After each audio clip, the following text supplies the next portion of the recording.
My thing with Diddy is, why is he trying to get in contact with witnesses? He gotta know they recording the calls, right? My man, in order to you to think that you could get away with doing any kind of witness tampering in prison, you got to probably be one of the smartest, dumbest person because they tape everything, bruh.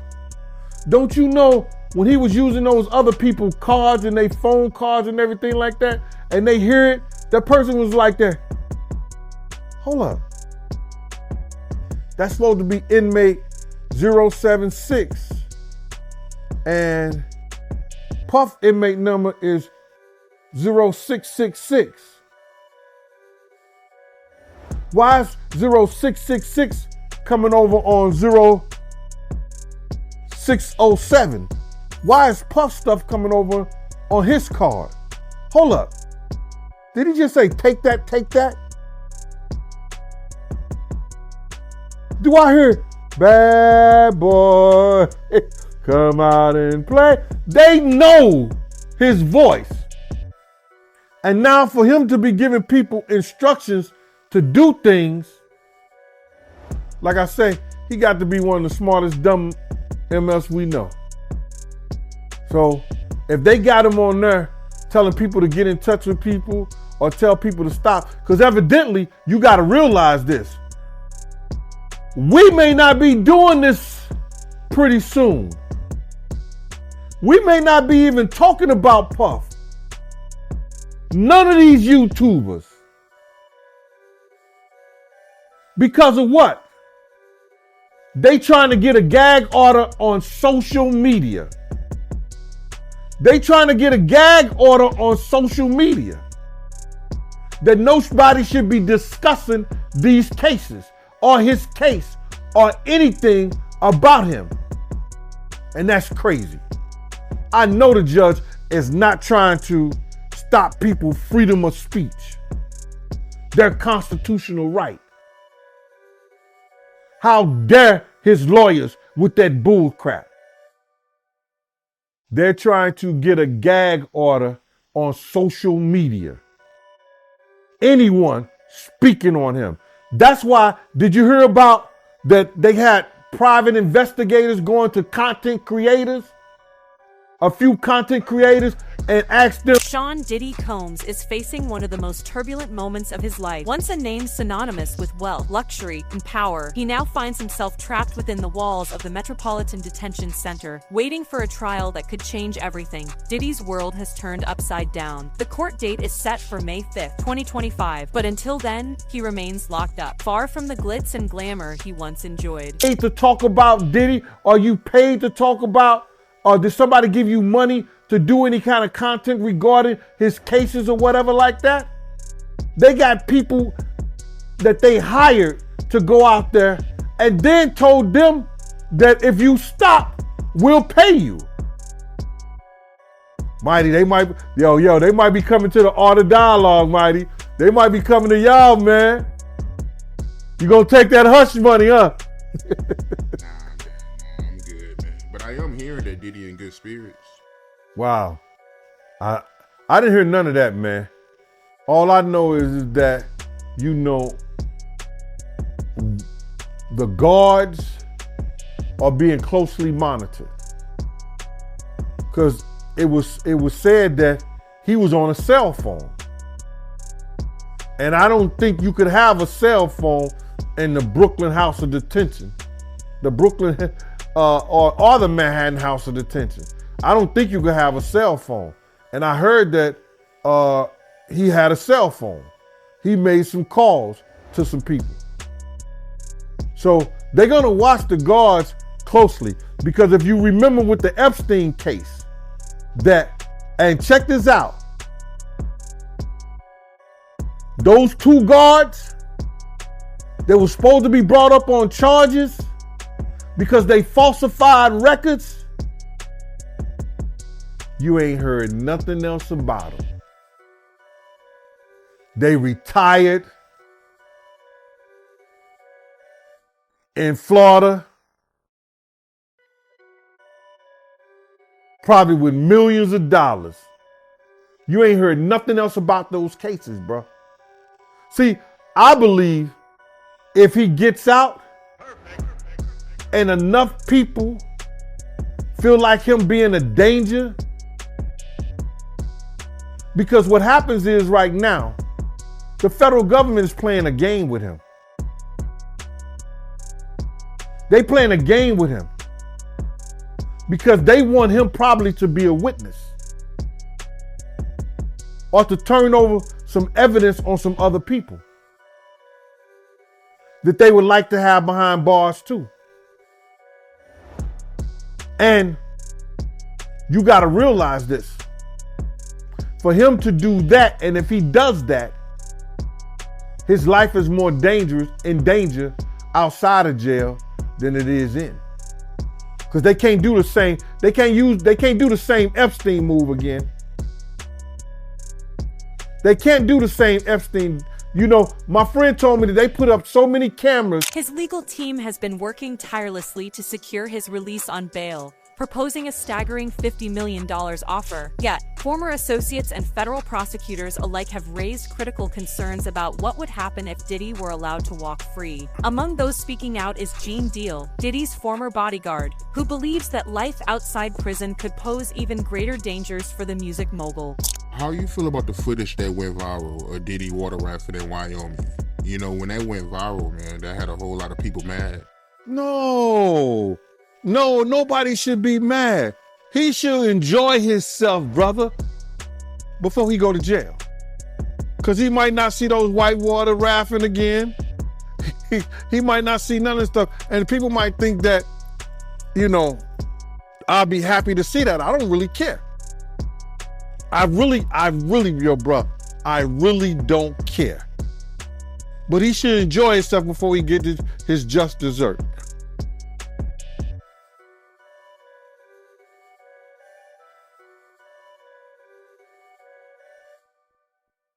To be wherever those people gonna put him at, once they prove their case.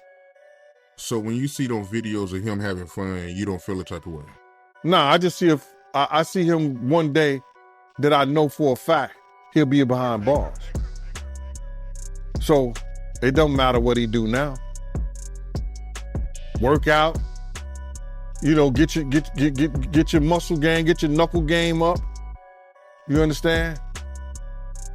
Do what you gotta do, because behind those bars is a whole different life. It's a whole different thing. Damn, you telling him to get his knuckle game up? Yeah. To beat off the guys that he don't want him to beat on him. No Diddy. Listen here, man. When people know they about to go away, they gonna enjoy life the best they can.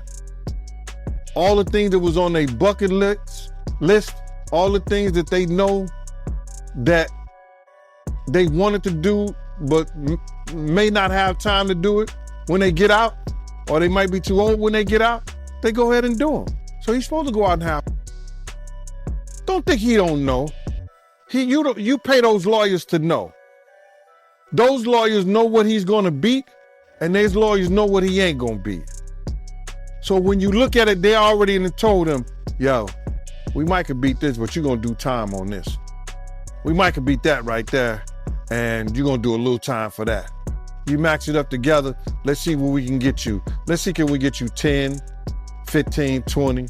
Gene Deal has been no stranger to making bold claims about his ex-boss, having previously shared stories about Diddy's aggressive tendencies and controversial behavior. Deal's insights have often painted a picture of a man deeply entrenched in the darker side of fame. His most recent remarks, however, have taken the narrative to a new level. Appearing on The Art of Dialogue, Deal expressed grave concerns about Diddy's safety if he were released. According to him, the federal authorities might be using Diddy as a pawn to gather evidence against other powerful figures in the industry.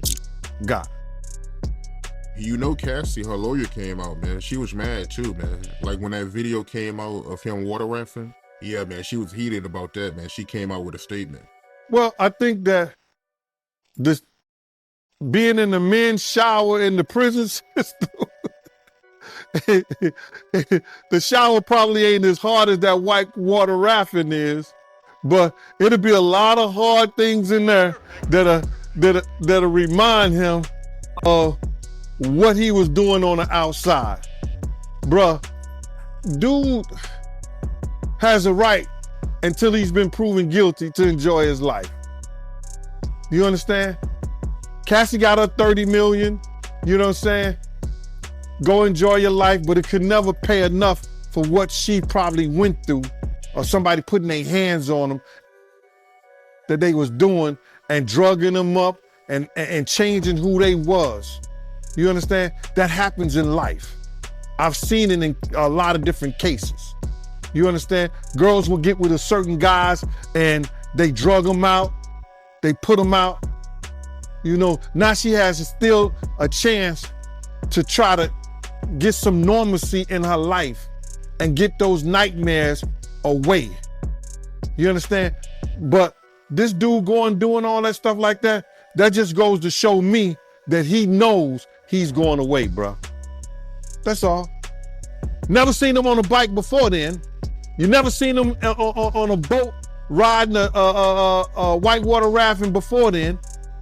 You know what I'm saying? He wasn't doing none of that stuff until recently that we know of. He might be jumping out of parachute, jumping out of If he gets out, Deal said, and enough people feel like he's a danger because what happens is, right now, the federal government is playing a game with him. They probably want him to be a witness or turn over evidence on some other people they want behind bars. If he does that, his life is more in danger outside of jail than it is in. So they can catch celebs' private videos. Back to Denzel witnesses say Denzel stormed out furious after seeing something that shocked him to the core. But what did he see that night? And why are rumors still swirling that he handed over the footage to the feds that could bring down one of the biggest names in music? Now, before diving into that fateful night in 2003, it's essential to understand the worlds of Denzel Washington and Sean Diddy. Comes two men who, while occupying the same Hollywood landscape, couldn't be more different in how they approached fame, fortune, and life. Denzel is the embodiment of what many would call a role model and actor who not only excels in his craft, but also lives by the same principles he portrays on screen. Sean Diddy Combs, on the other hand, built his empire through a very different set of values. From running Bad Boy Records and being a key player in the hip-hop scene, to branching out into fashion and other ventures, Diddy thrived in the world of excess parties fame, and constant media attention were integral to his brand. And while Diddy admired Denzel often, calling him a role model for maintaining integrity in an industry built on temptation, his life choices reflected a different path. Now you might be wondering, if the relations between these two were so good, why would Denzel snitch on him? Well, this is because of what Denzel witnessed at that party. It was the summer of 2003, and Diddy's latest party was in full swing. The music was deafening, the drinks were flowing, and the air was thick with the scent of extravagance. Diddy's parties were legendary, a place where anything and everything could happen, and often did celebrities, moguls, and that night, in the midst of a scene that clashed with everything he stood for. As the night wore on, it became clear that the party had crossed a line even by Diddy's standards. Rumors started swirling that the usual chaos had turned darker, and Denzel, ever the man of strong principles, couldn't Think about that for a moment. Deal isn't just talking about vague threats or minor risks. He's suggesting that if Diddy cooperates with the authorities, the retaliation from those he implicates could be swift and severe. This isn't just speculation, it's a chilling reminder of the kind of power dynamics at play when individuals at the top of the industry find themselves entangled in legal battles. Right hand man, bro. Like, me and him been outside together 15 years. Well, that's small. So, he the reason I'm alive right now. You feel me? Like, he don't really care about money like that. Like, he don't really care about a lot of this. As long as he got his jewelry, he got his stuff, he got his gun, and we doing our thing, he cool. Yeah, that's all you need in life. So, you know, whenever I know I got a situation coming up and, you know, the risk of dying is high, dude gonna make sure he there. That's what he like to do. But anywhere I take my boy, I have to give him certain guidelines. On this particular day, I say, bro, I don't know what we're gonna see in here, but we get $2,500 apiece to keep these two models right here safe at this event. Don't get out of my eyesight. He said, Gordo, that's my nickname, Gordo. I said, Gordo, I love you, but I gotta go to the bathroom. I say, okay, bro, the bathroom over there, I think. So I'm over here dealing with them.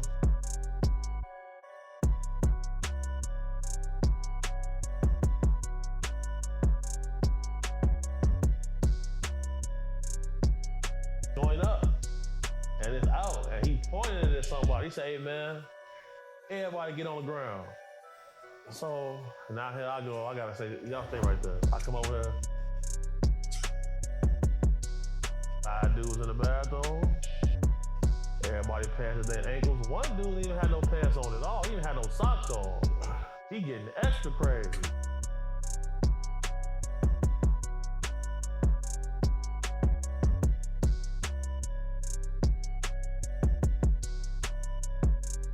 I'm like, damn.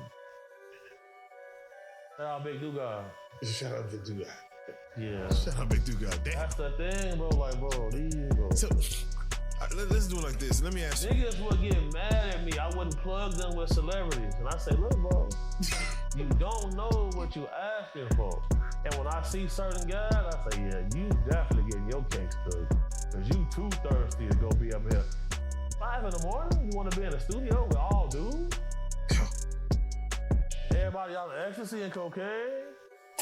They sipping liquor. There's no females here. You the females, my boy. Shit. You the female.